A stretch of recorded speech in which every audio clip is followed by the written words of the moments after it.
Bismillahirrahmanirrahim. Assalamualaikum warahmatullahi wabarakatuh. Alhamdulillah, salatu wassalamu ala Rasulillah wa ala alihi wa ashabihi wa mawalah. Asyhadu an la ilaha illallah wahdahu la syarikalah wa asyhadu anna Muhammadan abduhu wa rasuluhu alladzi la nabiyya wa la rasulah ba'dah. Allahumma shalli wa sallim wa barik wa an'im ala hadzal nabiyil karim Muhammadin wa ala alihi wa ashabihi ajma'in. Alhamdulillah, para Bapak Ibu sekalian, Allah memberikan kita kesempatan untuk sama-sama bisa melaksanakan ibadah salat subuh berjamaah. Kita lanjutkan insyaallah sampai syuruk dengan talabul ilmi, dengan pelajari kitabullah, sunnah-sunnahnya Rasulullah SAW. Semoga apa yang kita kerjakan menjadi pemberat timbangan amal soleh kita di yaumil akhir. Bapak Ibu sekalian, di pertemuan sebelumnya kita sudah menyelesaikan bagian ketiga di dalam tafsir Quran surah An-Naba, yakni ayat 17 sampai ke 20. Nah, kita murojaah sedikit ya, bahwa surat An-Naba ini kita bahas dalam 4 pertemuan. Pertama ayat 1 sampai 6 sertai dengan muqaddimah babun nuzul surah An-Naba. Ayat 1 sampai 6 tentang hiruk-pikuk pertanyaan orang-orang musyrikin tentang hari akhir, tentang Al-Qur'an, tentang kenabian Nabi sallallahu alaihi wasallam, atau yang disebut dengan An-Naba'ul Azim, atau tentang berita besar yang diperselisihkan oleh orang-orang musyrikin saat itu. Di ayat ke-7 sampai ke-16, yang bagian keduanya adalah ayat-ayat kauniyah yang Allah sampaikan untuk menjelaskan kekuasaan Allah dan menepis keraguan orang-orang musyrik. Karena Allah menjelaskan tentang gunung, ya, fungsinya sebagai pesak. Allah menjelaskan tentang air, hujan. Allah menjelaskan tentang berbagai macam ayat-ayat kauniyah yang dapat disaksikan dengan mata orang-orang saat itu, yakni ayat-ayat yang zahir. Kemudian di ayat ke-17 sampai ke-20 ini Allah menjelaskan tentang yaumul fasal, tentang hari pemisah, yakni hari akhir yang memisahkan dunia dan akhirat, dan kedahsyatan yang terjadi pada hari kiamat tersebut. Dan di ayat 21 sampai ke 30 itu tentang neraka jahanam dan sebab-sebab orang dimasukkan ke dalam neraka jahanam. Di antaranya innahum kanu la yarjuna hisaba wa kadzdzabu bi ayatina kidzaba. Caranya sebab orang dimasukkan ke dalam api neraka jahanam itu adalah mereka la yarjuna hisaba, tidak beriman kepada adanya hari akhir, adanya hari perhitungan, dan mendustakannya. Nah, Bapak Ibu sekalian, di ayat ke-31 sampai ke-40, ya, terutama di ayat 31 ini ada sesuatu yang berbeda dari rangkaian ayat-ayat sebelumnya, di mana di ayat ke-31 ini Allah menggambarkan tentang kondisi yang sebaliknya dari ayat ke-21. Kalau di ke-21 Allah menjelaskan tentang penghuni neraka jahanam, maka di ayat ke-31 ini Allah menjelaskan tentang keadaan orang-orang yang bertakwa di surganya Allah Subhanahu wa taala.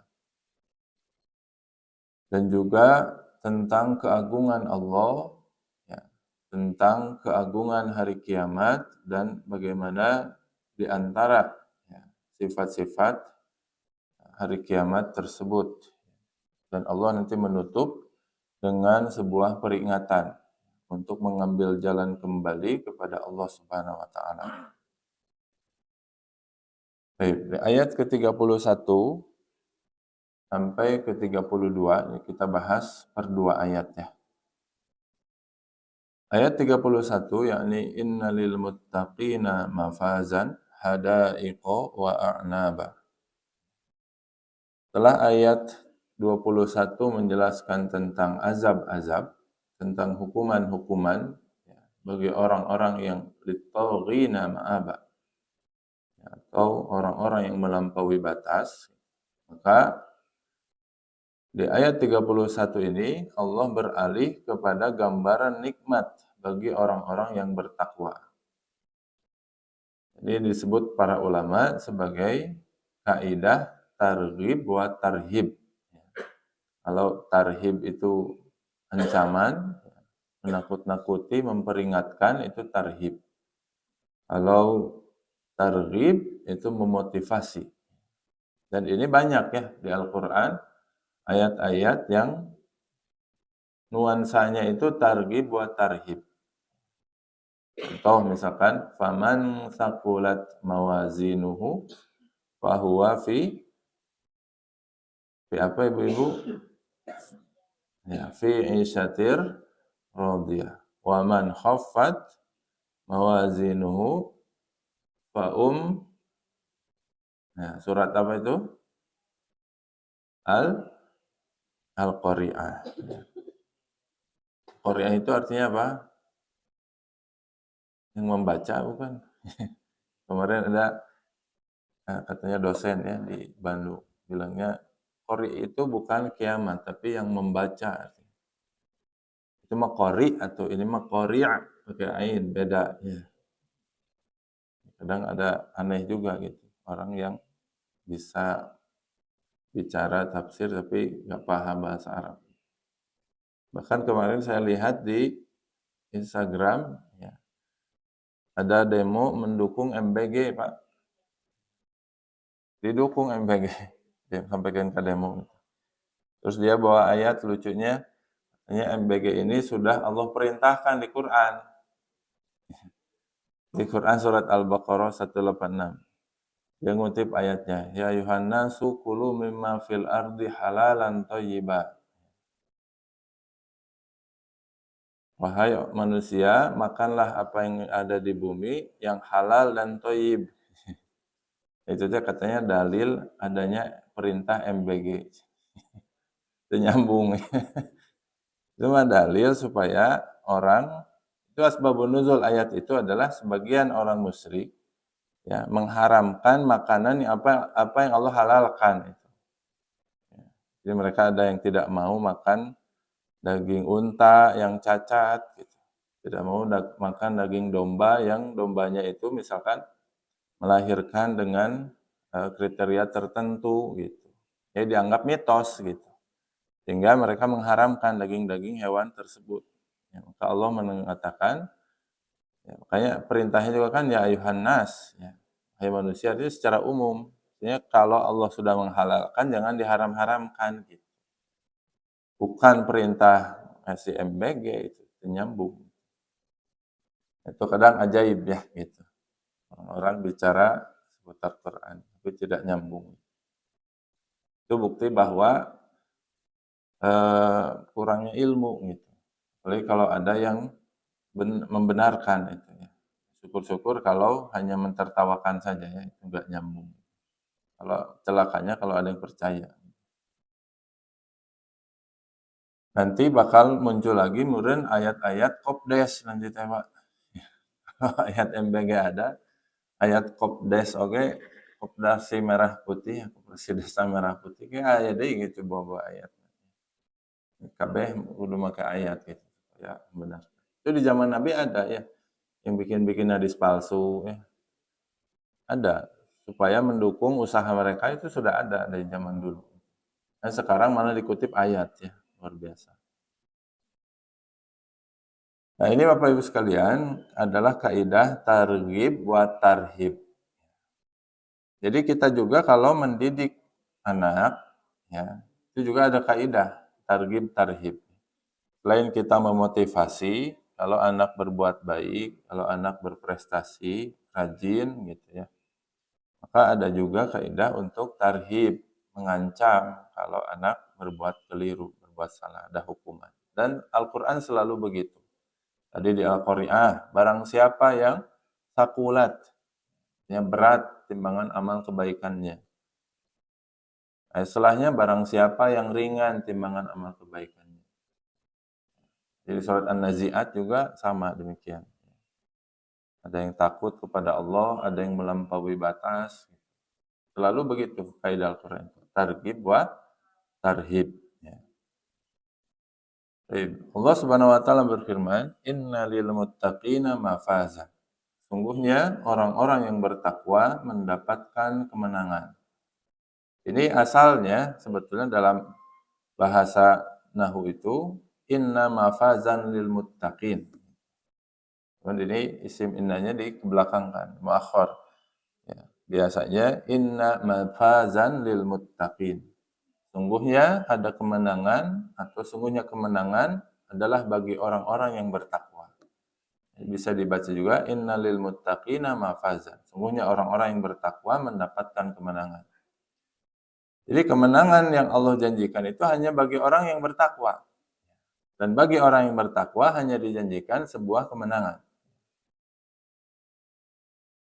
Kata As-Sa'di rahimahullah, ya, yang dimaksud dengan orang-orang takwa mendapatkan kemenangan adalah orang-orang yang menjauhi amarah Rabbnya. Ya.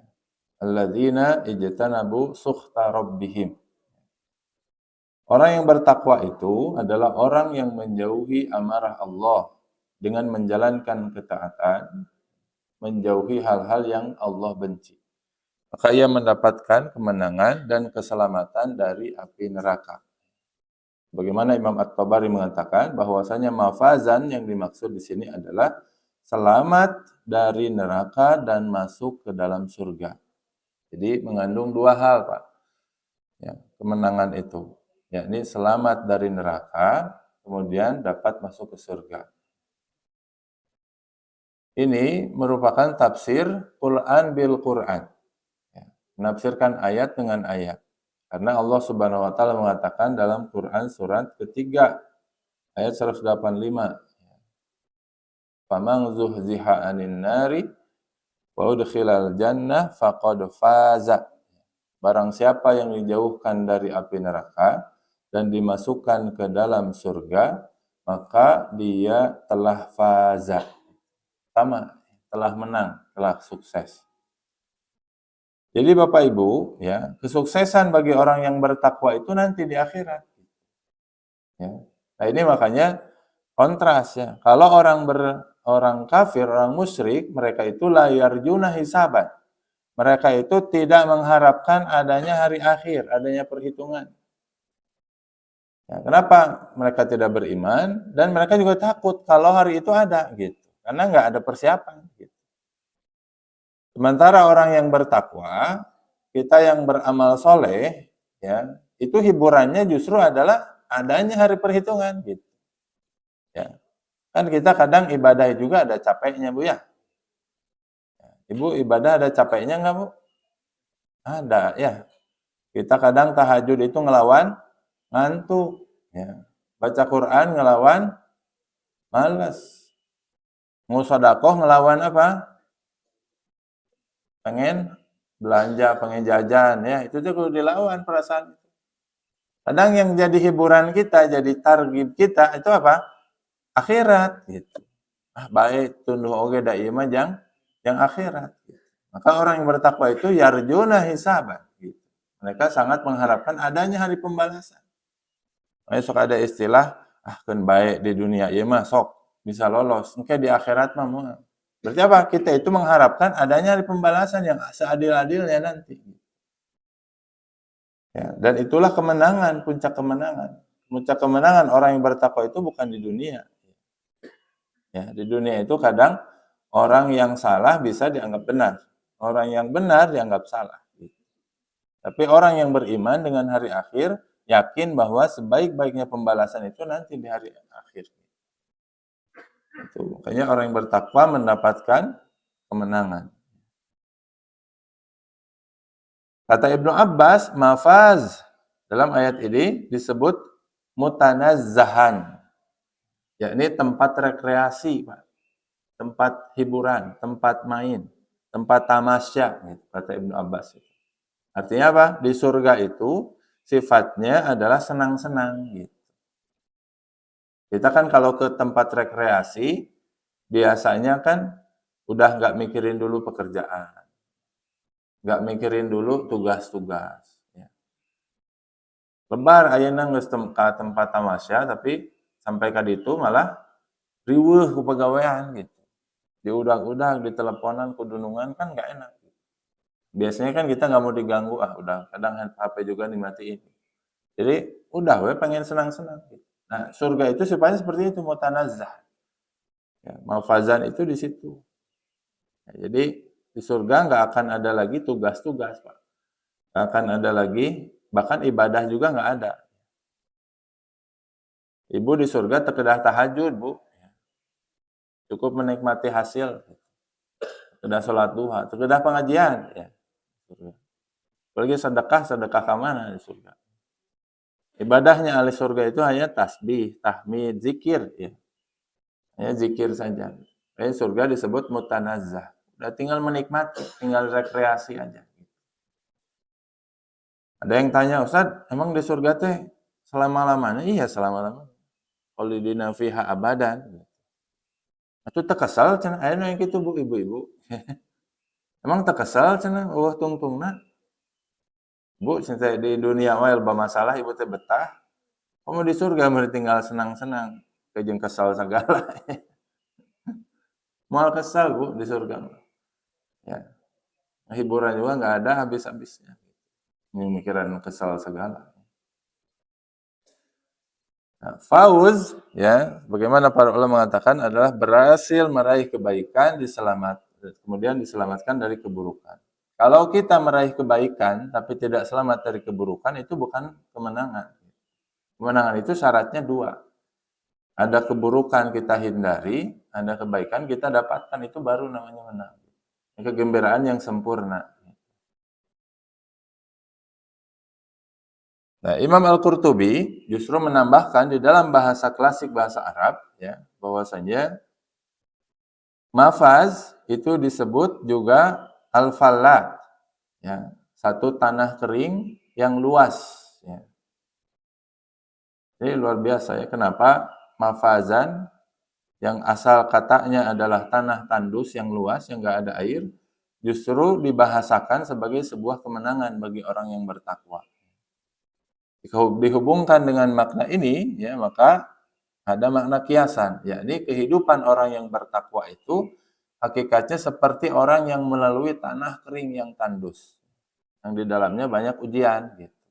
Jadi kalau sudah selesai melalui tanah tersebut, maka dia akan mendapatkan kebaikan setelahnya, mendapatkan mutanazzahan tadi, tempat rekreasi. Jadi hirup orang mah di dunia banyak halangan, banyak rintangan, banyak godaan orang yang bertakwa. Hanya kan Abu Hurairah pas ditanya apa, takwa itu apa? Kemudian kan orang yang bertakwa itu seperti apa? Berarti kan gitu pertanyaan. Takwa itu kata Abu Hurairah, tidakkah kamu pernah menempuh satu jalan? Ala salakta tariqan? Ya, iya, pernah saya menempuh satu jalan, kata Abu Hurairah. Ya, jalan yang berduri. Apa yang kamu perbuat kalau jalan itu penuh duri? Dia mengatakan, aku akan berhati-hati, aku akan melihat setiap langkah demi langkah. Maka itulah takwa. Gitu. Jadi orang yang bertakwa itu pas mau ngelangkah, lihat dulu ini halal atau haram. Pas mau berkata, lihat dulu halal atau haram. Gitu. Maka orang yang bertakwa itu adalah orang yang berhati-hati. Jika dilihat di hadapannya ada larangan Allah, dia jauhi. Jika lihat ada perintah Allah, maka dia laksanakan. Orang yang bertakwa. Bahkan itu jadi syair ya oleh sebagian penyair Arab ya dari perkataan Abu Hurairah itu. Kata para penyair itu khallid dunuba saghiraha wa kabiraha dzatat tuqa. Ya, takwa itu adalah engkau menghindari dosa besar dan dosa kecil. baik besar, baik kecil, orang yang bertakwa itu nggak akan pilih-pilih gitu. Bukan, iya mah dosa kecil baik gitu. Enggak. Dosa kecil dan dosa besar dia jauhi. Kemudian wakun kamasyin fauqa ardis syauqi yahdharu ma yara.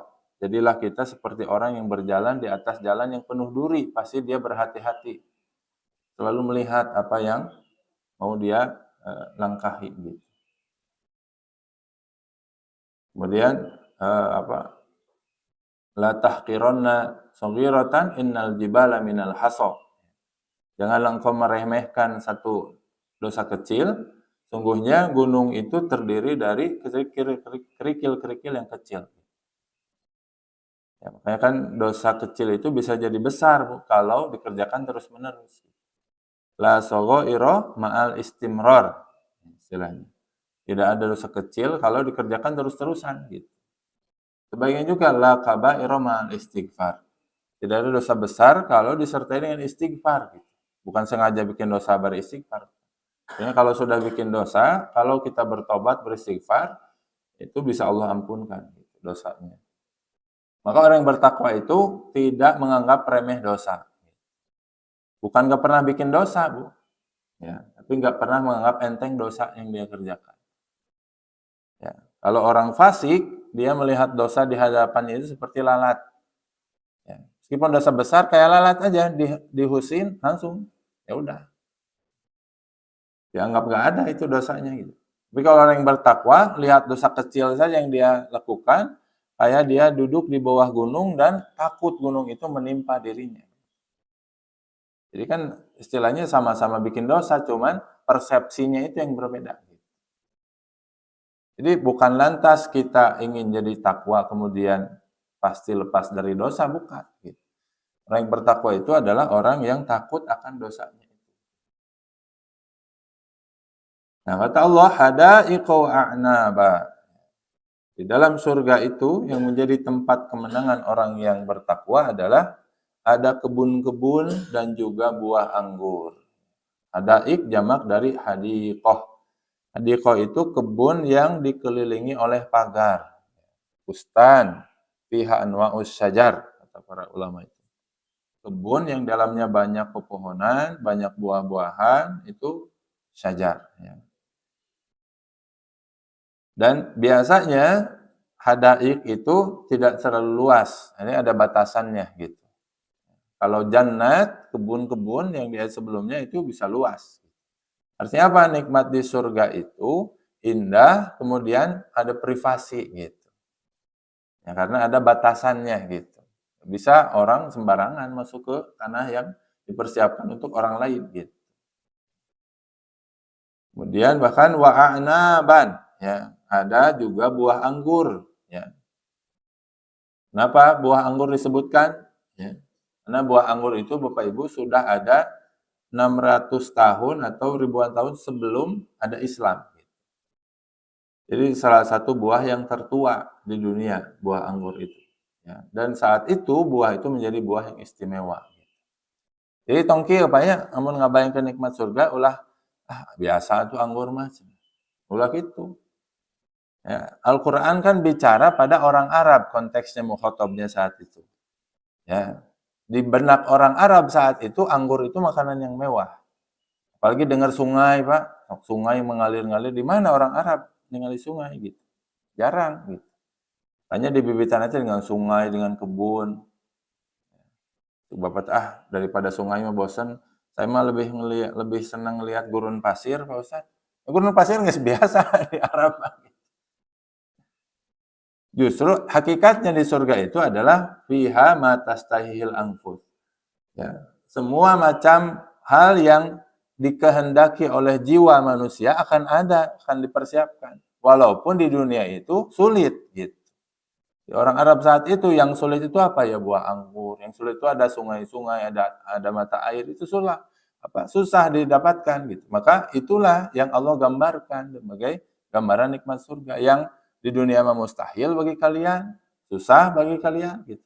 Nah, di surga itu ada.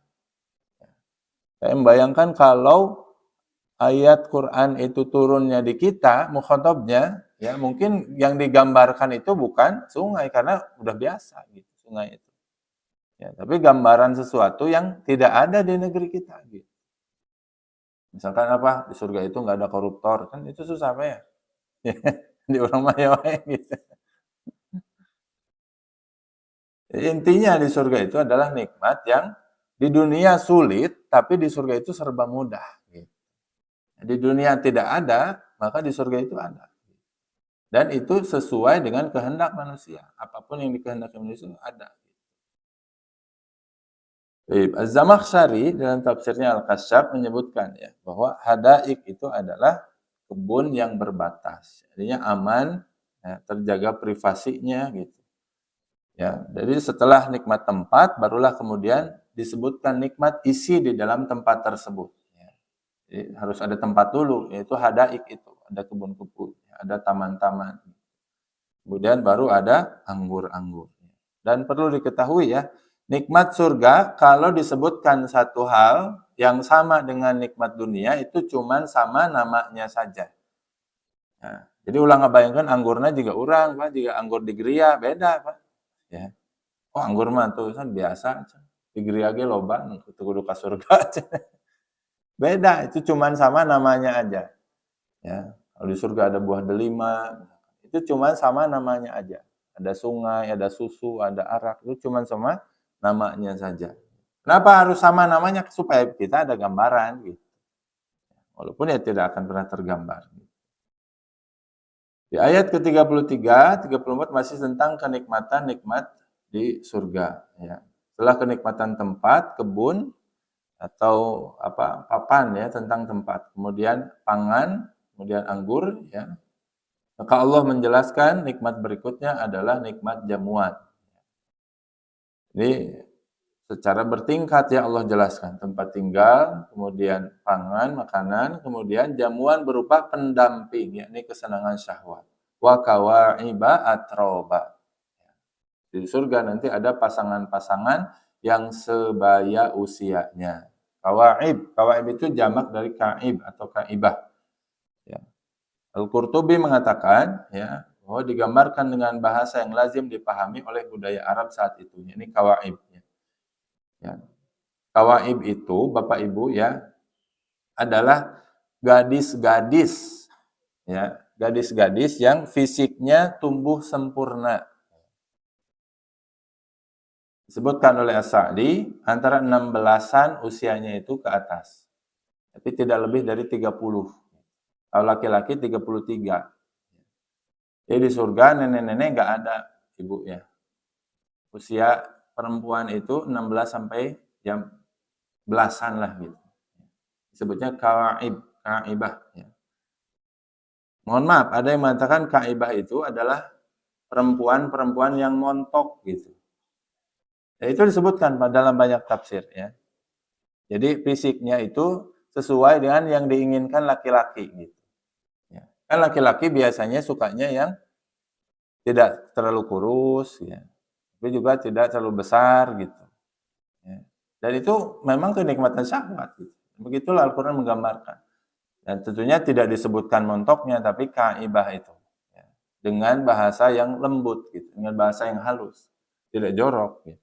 Ketika dibaca di tafsir, orang Arab zaman dulu menyebut kaibah itu adalah kawaib itu adalah perempuan-perempuan yang fisiknya itu baik, ya, yang sempurna fisiknya itu.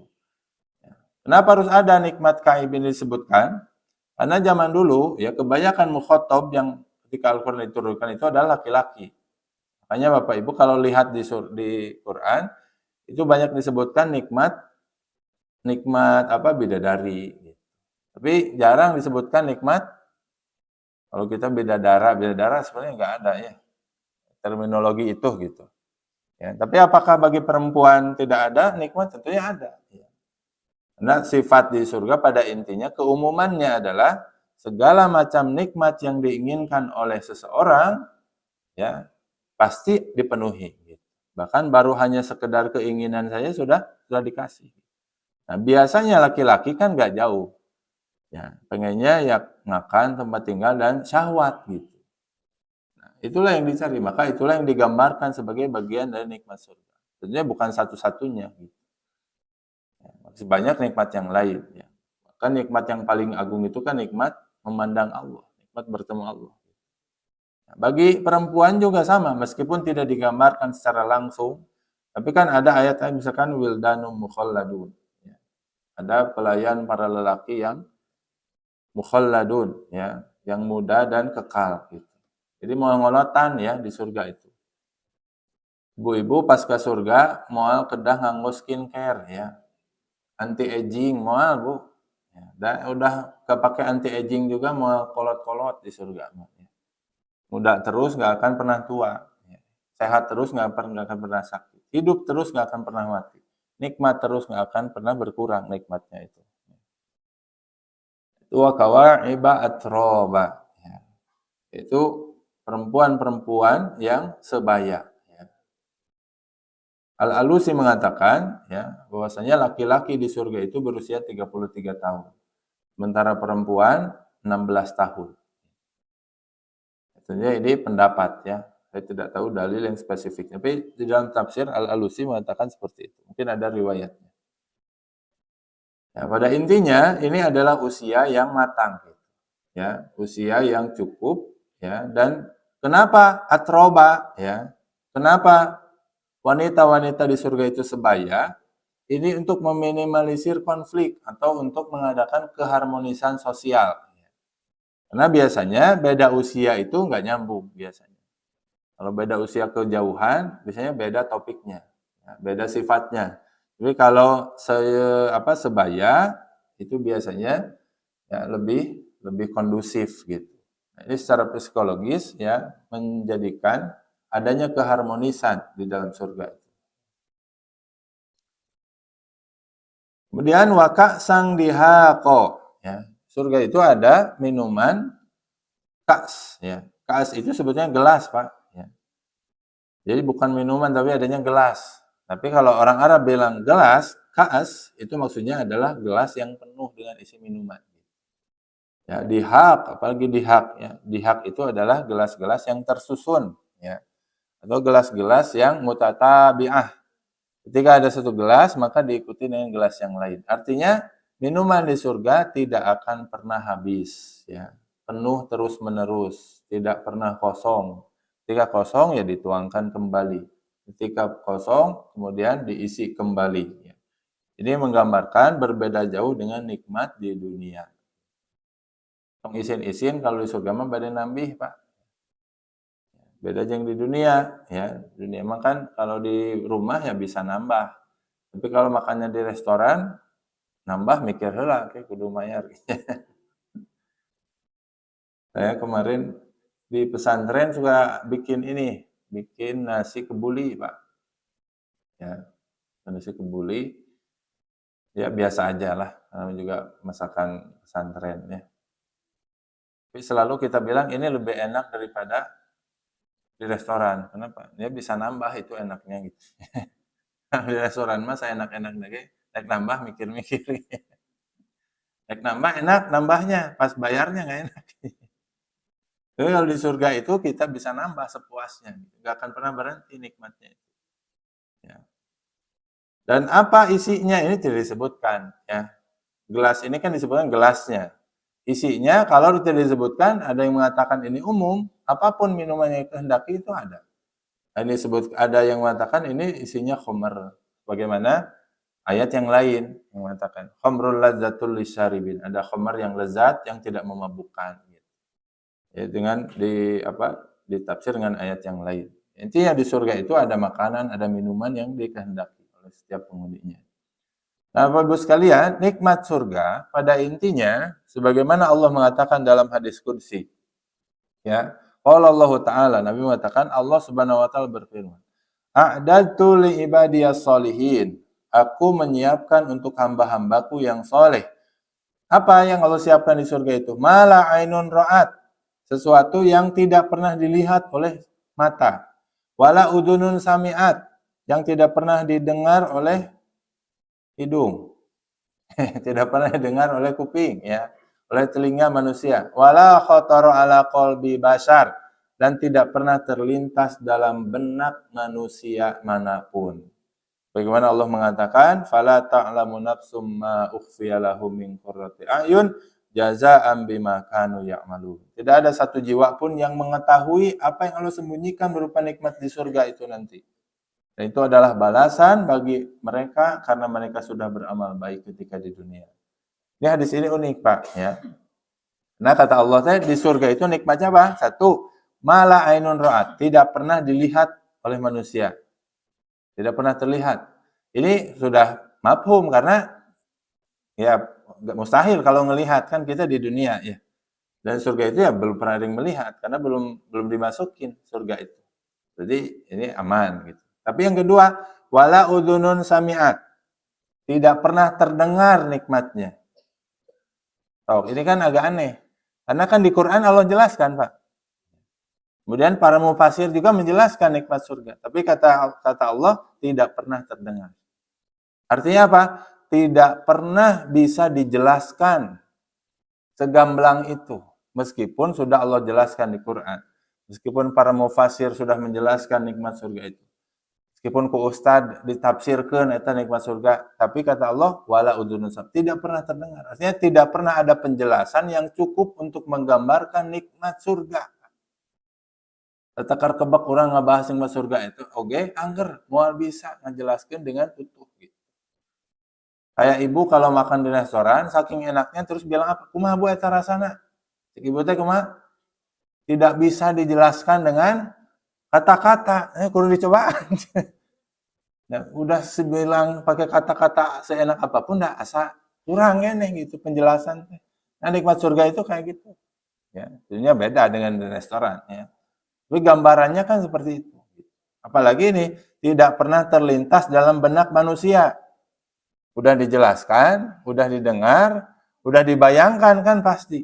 Oh, ada anggur, oh, ada sungai, oh, ada khamr, oh, ada bidadari di surga.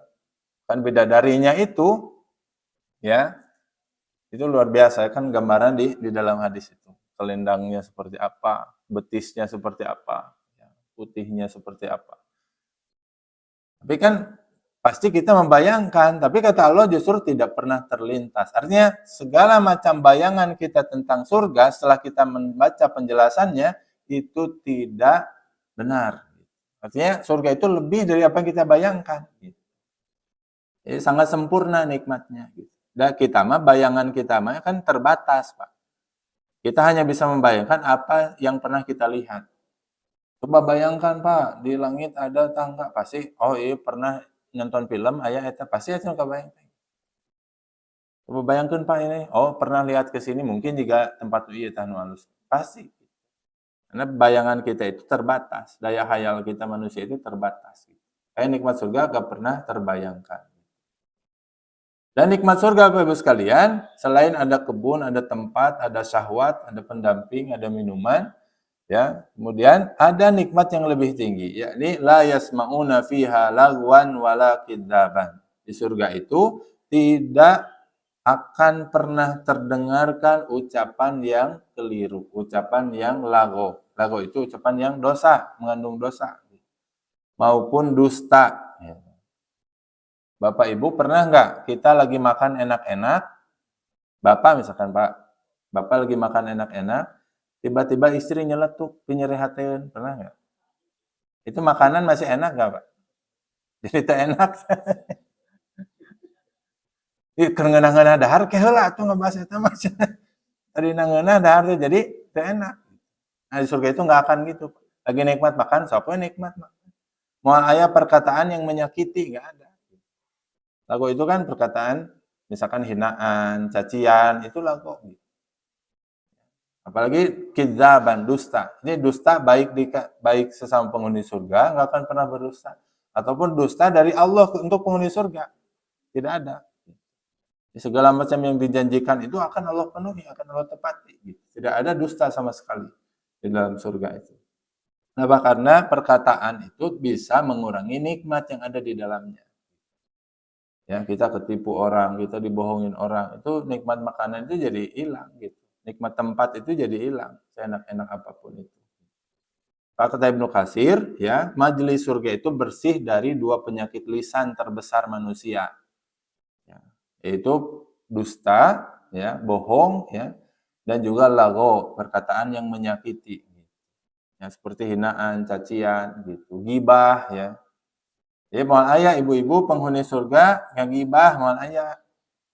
Cek eta ka mana si Ece eta? Cila tetangga kan jeung urang.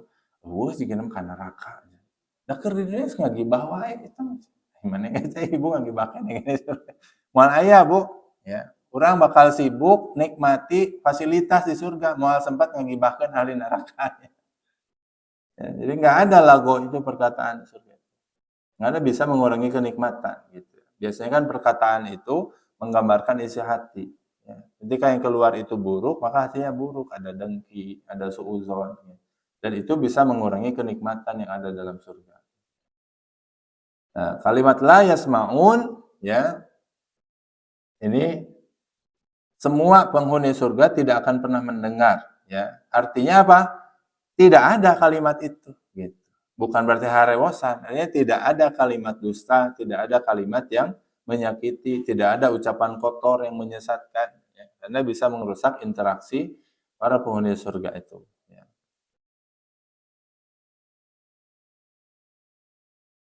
Nah, ada yang menarik ya, bahwasanya jika ketenangan tertinggi datang dari bebasnya lisan, dari kesia-siaan dan dusta. Ya.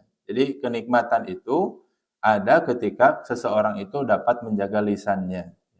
Jadi gambaran bahwasanya ketika di dunia juga, ya, gambaran bahwasanya lisan ini bisa mengganggu keharmonisan sosial. Maka hati-hati dengan lisan. Terutama dua penyakit lisan itu. Ya, ucapan kotor, ucapan yang menyakiti, dan ucapan dusta, laguan wa kidzaban. Ya, kata Allah, jaza'an mir rabbika atau an hisaban. Ya. Semua itu ya adalah jazaan sebagai balasan dari Tuhanmu. Ya. Tuhanmu siapa? Mir rabbika. Ya, dari Robmu yang menciptakan, yang mengurus kamu, yang menjadikan bumi ini ada keteraturan. Ya. Itu adalah Robmu. Dan yang membalas kenikmatan di surga itu adalah Robmu pula. Gitu. Ini kata Allah, sawaban. Kata para mufasir, sawaban mir rabbika bi'amalihim. Ya. Ini adalah balasan dari Robmu sesuai dengan perbuatan-perbuatan kalian. Ala ta'atihim iya. Ya, sesuai dengan ketaatan kepada Allah di dunia. Balasan surga itu adalah balasan amal. Gitu.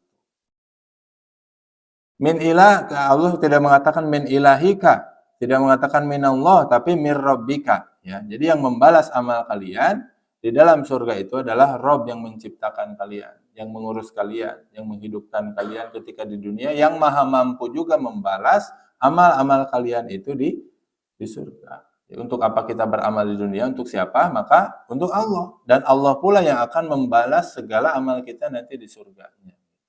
Dan kata Allah, ato'an hisaban. Ya, ini ada jaza, ada atau, ada hisab. Kalau jaza ini konteksnya membalas sesuai dengan jenis amalannya. Gitu. Kalau atau itu pemberian. Jadi balasan di surga pertama sifatnya jaza, dia balasan dari amal soleh, dia harus beramal soleh baru bisa masuk surga. Dan nanti tingkatan surga itu sesuai dengan amal yang dikerjakan. Makanya disebut nikmat surga itu jazaan, balasan. Tapi juga kata Allah, ato'an hisaban. Ato'an itu pemberian. Gitu.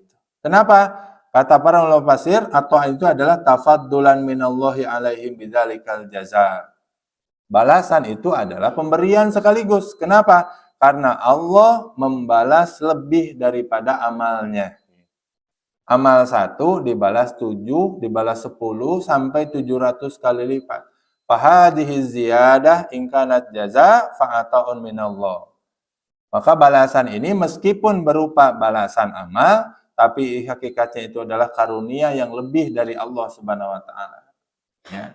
Jadi kita bisa masuk surga salah satunya dengan amal soleh. Tapi balasan nikmat surga itu jauh melampaui amal soleh yang kita kerjakan. Ya, mengandalkan amal mah banyak kekurangannya gitu. Ya, kayak jangan nuntut supaya Allah adil, Pak. Ya.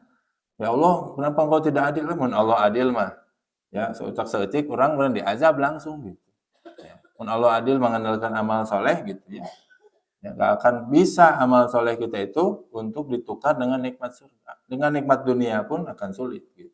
Tidak mungkin atau mustahil.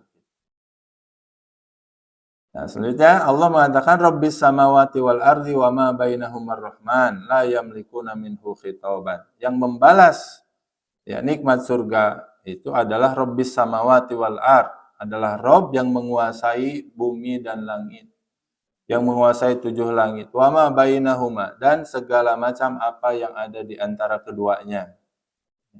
Allah yang menguasai bumi, Allah yang menguasai langit, Allah yang menguasai bawah tanah, Allah yang menguasai seluruh alam, dialah yang akan membalas amal-amal kalian.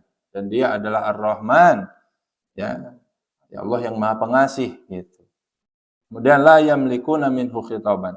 Ini para ulama mufassir sangat banyak pendapatnya tentang ini. La yamlikuna minhu khitaban. Artinya tidak ada manusia yang punya kuasa untuk berbicara kepada Allah. Ada yang mengatakan ini di akhirat, ya. Tapi ada tafsir yang saya rasa ini paling cocok, ya, paling sesuai, ya. Karena di akhirat itu di ayat ke-38.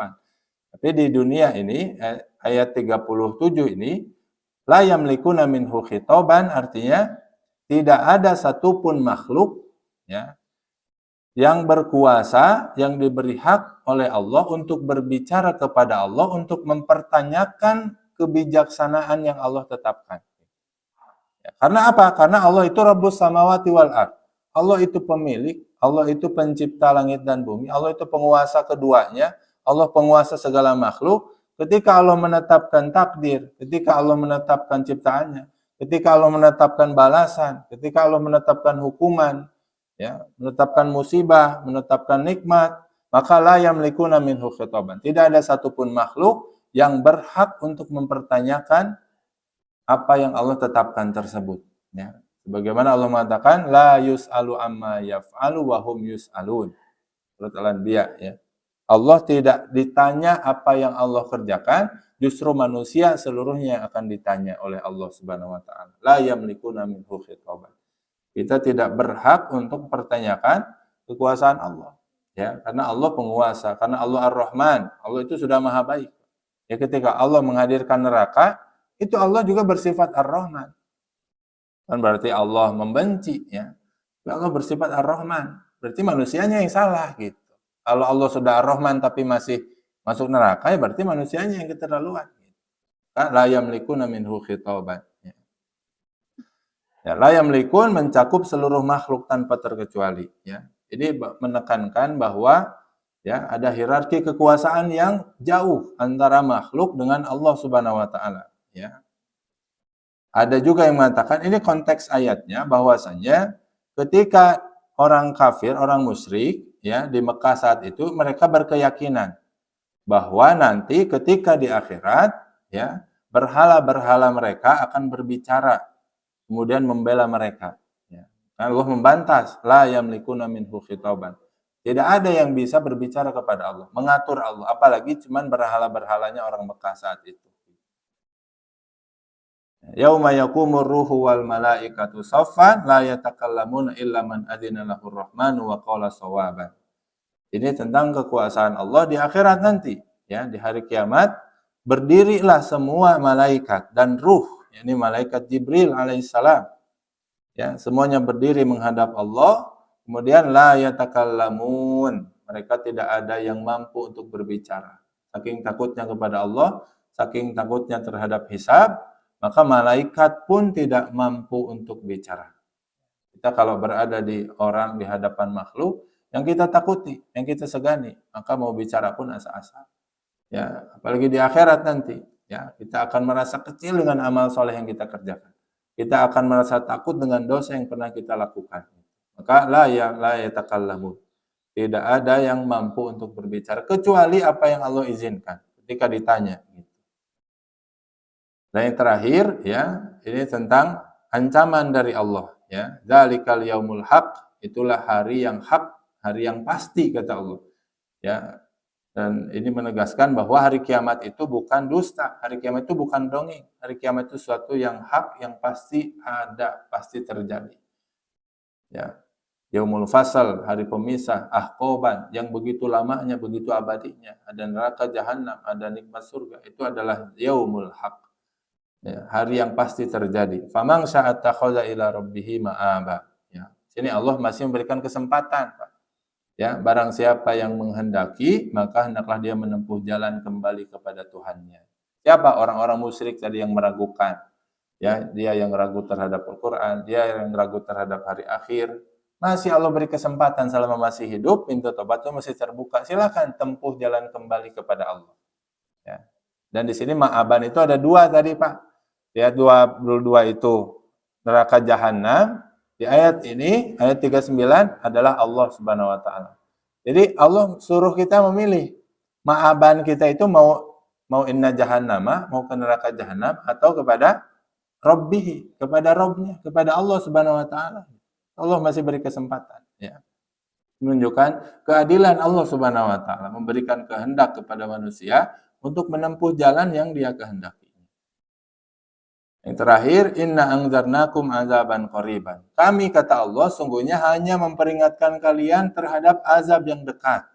Ya, azab yang dekat itu azab akhirat. Karena akhirat itu dekat, ya. Kehidupan dunia itu singkat, ya.